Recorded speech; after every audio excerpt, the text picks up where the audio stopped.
kanibang mag-video ta, no? Dapat sa una pa jud ko ani gaingon nga maningkamot bago pa mo ko nagkaon. So nag-video na ako nya kay nakita mo kog naikiki so ako na lang giotro na pud ang video.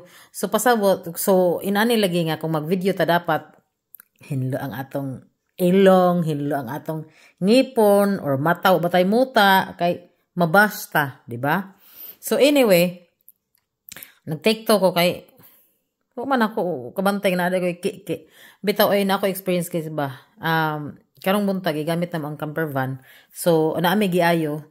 So mo atong gigamit na mo. Pero naka-decide na si David nga mag-coffee me after kunuhay magkanang ayo-ayo ana.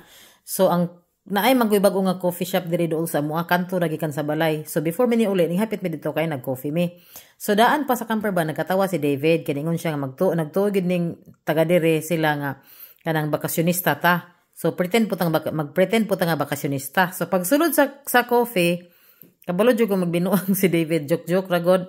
So niana si David nga kanang excuse me kanang sa di pa ko mo order naa ba mo dool dagat dool dire nya ningon pud tanong pud ang babae ningon nga kanang siya sa server ingon siya nga una adis unahan sa Living Beach sir nya sige din may katawa kay ngano taga diri ra baya mi nga mulog joke ra guto pero among gibawi ra pud namo nga kanang joke ra mi ganda ra balay des kanto. So mo ra gud to akong kuan karong muntaga mo ra gud to nga akong unsa ni kanang balita